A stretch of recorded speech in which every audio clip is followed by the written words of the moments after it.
Myself, Maulika. My name is Joseph Istai. We both are studying BSc Physics Practical.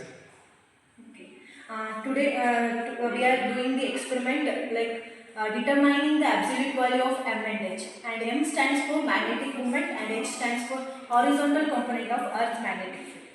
And the aim of this experiment to determine the value of M and H using this deflection magnetometer and vibrational magnetometer.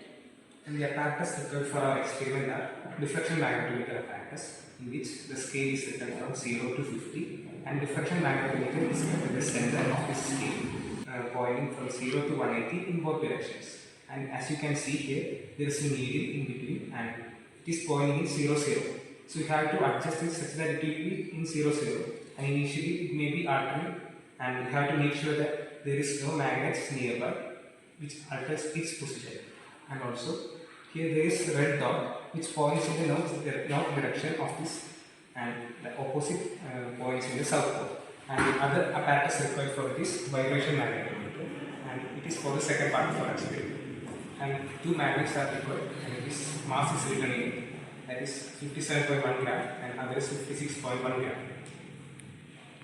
Now you can see that the needles are not in the correct position. It's not in the position of 0, 0 as we mentioned earlier. So we should alter this so that it is 0. You can observe now. And the red point says that it is the north direction. First part of our experiment is to determine the value of M by H, and for this there is two parts, that is magnet keeping at the east side of the needle and magnet keeping at the west side of the needle. And for this you have to take the magnet and you have to understand which is the north pole of the magnet. For this you have to keep the one edge of this magnet near the deflection magnetometer, and if the red point is going opposite side, then you can understand that it is the north pole and which is attracting the south pole of the deflection magnetometer. And if you can, so this is the north pole, and if you keep the other side here, this is south pole. That's why that red point, that is the north of the deflection magnetometer, is attracting towards it. So this is the north and this is the south. Now we have understood which is the north pole, and we have to keep it on the east side of the deflection magnetometer. And as you can see, this is the north, this is the south, so this will be the east and west. So the magnet is keeping at the east side of the deflection magnetometer. Now I will adjust our magnetometer to 0. Make sure, let it settle.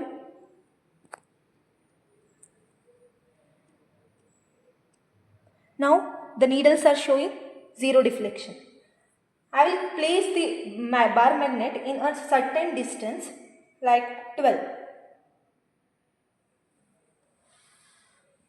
The distance should be measured like from the center of the magnetometer to the center of the bar magnet.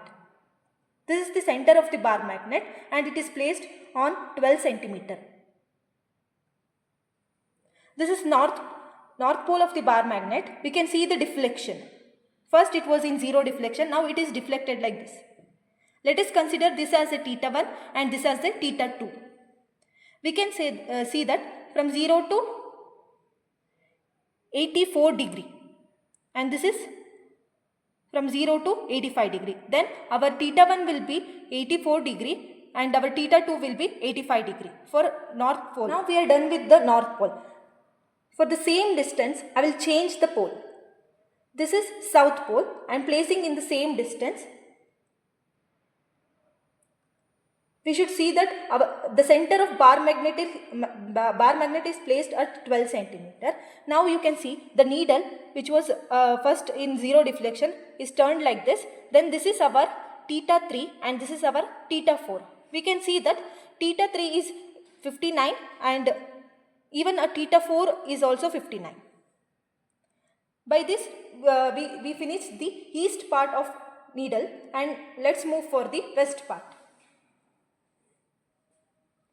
As we took 12 centimeter here, let us take here also the same centimeter, 12 centimeter. I am placing the bar magnet, center of the bar magnet on the 12th centimeter. Now we can see the needle has moved like this.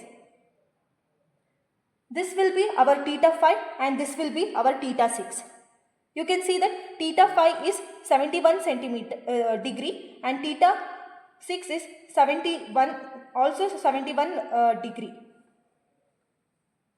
Now let me change the pole. Now it is south pole.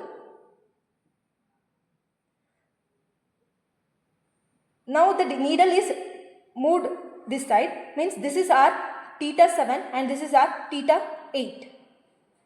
Theta 7 is facing 76 degree and theta 8 is facing 75 degree. Now we took the first readings like that only. First reading we took for 12 centimeters. For different distance we can take still more, like more 5 or 6 readings. These are vibrational magnetometer apparatus, and the magnet which we use for finding the value of M and H using deflection magnetometer is taken and kept inside this vibrational magnetometer, and we will let it to hold. Now we will take another magnet and we will put it near, and for the convenience we are not closing it. Okay. So we will keep one end of the other magnet to here, and as you can see it is opposite poles, that's why they are attracting. So keep the other end of the magnetic to it, near to it. So now you can see it is rotating. Allow it to rest for some time so that it will oscillate. Okay, now you can see it started to oscillate, and from one position you start the timer. Now starting from here and take nearly 5 oscillations and measure the time taken for 5 oscillations, and where else you find the time period of the magnet. That's it.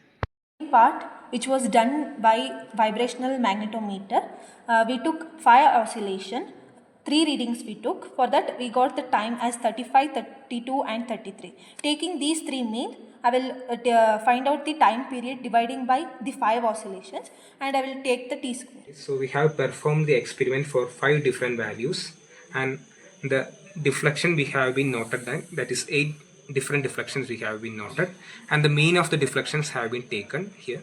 And moving on to the next part, we have to measure the mass of the bar magnet, and it will be in this written on the magnet, and is found to be 56.1 gram.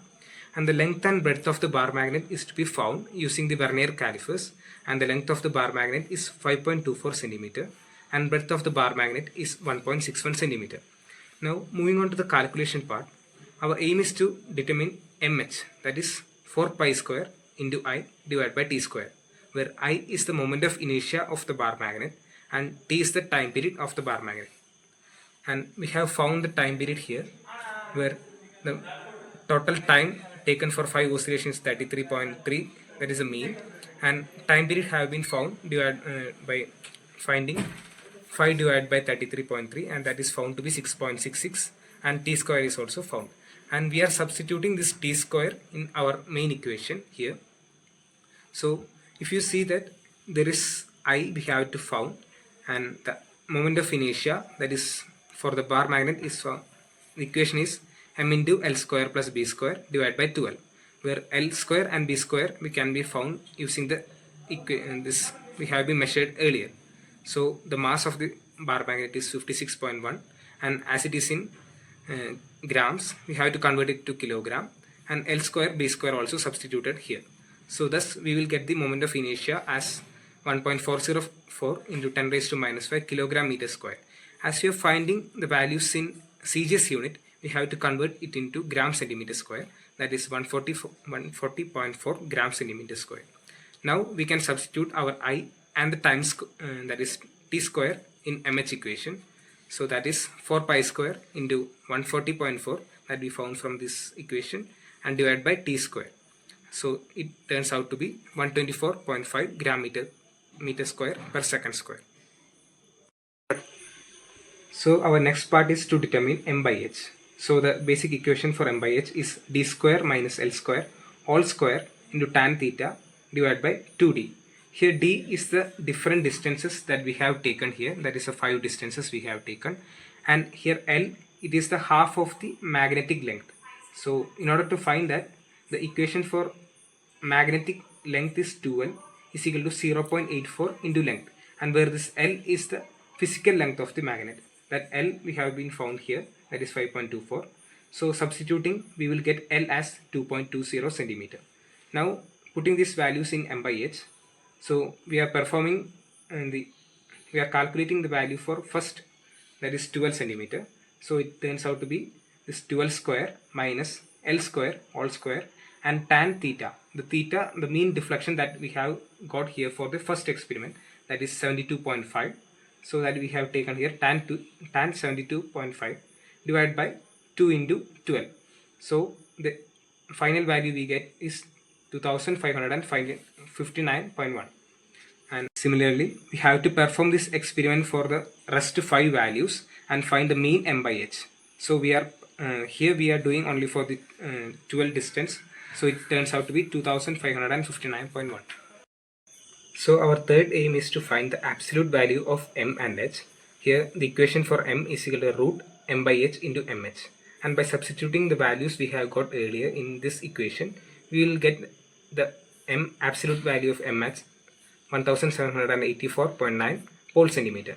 And our next part is to determine the absolute value of h, and the equation is root mh divided by m by h. That is, we get it as 0.220 Gauss.